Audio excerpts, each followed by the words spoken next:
আরব উপদ্বীপের দক্ষিণে উর্বর ভূমি আর শক্তিশালী রাজনীতির কেন্দ্র ছিল ইয়েমেন। সেই ইয়েমেনের সানা নগরীতে দাঁড়িয়েছিল এক শাসক, নাম তার আব্রাহা আল আসরাম। সে ছিল শক্তিশালী, সাহসী, কিন্তু ভীষণ অহংকারী। আব্রাহা ছিল হাবশা বা আবিসিনিয়ার গভর্নর। সে খ্রিস্টান ধর্মে বিশ্বাস করত এবং তার ইচ্ছা ছিল আরবের সমস্ত মানুষ যেন কাবা ছেড়ে তার বানানো উপাসনালয়ের দিকে ঝুঁকে পড়ে। একদিন সে সিদ্ধান্ত নিল, আমি এমন এক গির্জা বানাব যার সৌন্দর্য কাবাকেও হার মানাবে। ইয়েমেনের সানা শহরে নির্মিত হল এক বিশাল গির্জা, নাম দেওয়া হল আল কুলাইস। স্বর্ণে মোড়া দেয়াল, রূপার অলঙ্করণ, উঁচু স্তম্ভ, সবকিছুই ছিল চোখ ধাঁধানো।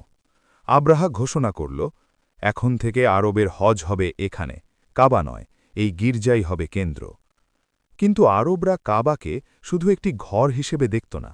কাবা ছিল তাদের ঈমান, তাদের ইতিহাস, তাদের ইব্রাহিম আলাইহিসসালামের স্মৃতি। এই ঘোষণায় আরবরা ক্ষুব্ধ হল। একজন আরব যুবক গোপনে সানা শহরে গিয়ে সেই গির্জাকে অপবিত্র করে এল। খবর পৌঁছল আব্রাহার কানে। তার চোখে আগুন জ্বলে উঠল। সে চিৎকার করে বলল, আমি কাবাকে ধ্বংস করব, একদম মাটির সাথে মিশিয়ে দেব। এটা ছিল অহংকারের চূড়ান্ত ঘোষণা। আব্রাহা বিশাল এক সেনাবাহিনী প্রস্তুত করল, আর সেই বাহিনীর সামনে ছিল এমন এক প্রাণী যা আরবরা আগে কখনো দেখেনি, এক বিশাল হাতি। হাতির নাম ছিল মাহমুদ। হাতির পায়ের ধাপে ধাপে কেঁপে উঠত মাটি। আরবরা আতঙ্কিত হয়ে পড়ল। এই বাহিনী ইতিহাসে পরিচিত হল আসহাবুল ফিল, হাতির বাহিনী। তারা ইয়েমেন থেকে রওনা দিল মক্কার দিকে। পথে পথে গোত্রগুলো বাধা দিতে চাইল, কিন্তু কেউ টিকতে পারল না। যেখানে তারা যেত, ধ্বংস নামত। অবশেষে বাহিনী পৌঁছল মক্কার কাছাকাছি। মক্কার মানুষ আতঙ্কে ঘর ছেড়ে পাহাড়ে আশ্রয় নিল। কাবার দায়িত্বে ছিলেন আব্দুল মুত্তালিব, নবী মোহাম্মদ সাল্লাল্লাহু আলাইহি ওয়াসাল্লামের দাদা।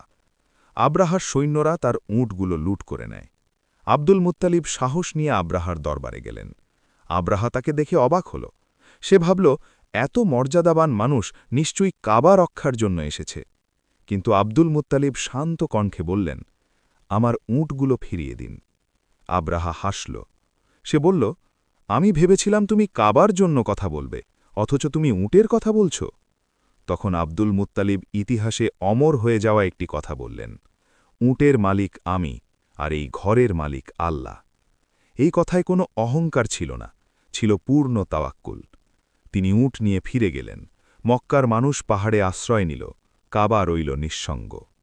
পরদিন সকাল। আব্রাহা আদেশ দিল, হাতিকে কাবার দিকে চালাও। কিন্তু আশ্চর্য ঘটনা ঘটল। হাতি মাহমুদ বসে পড়ল। মারধর করা হল, বর্ষা খোঁচানো হল, কিন্তু কাবার দিকে এক পাও এগোল না। অন্যদিকে ঘোরালে হাতি দৌড়াতে লাগল। এটা ছিল প্রথম সতর্কবার্তা। তারপর হঠাৎ আকাশ অন্ধকার হয়ে এল। ওপরে তাকিয়ে সবাই দেখল আকাশ ভরে গেছে ছোট ছোট পাখিতে।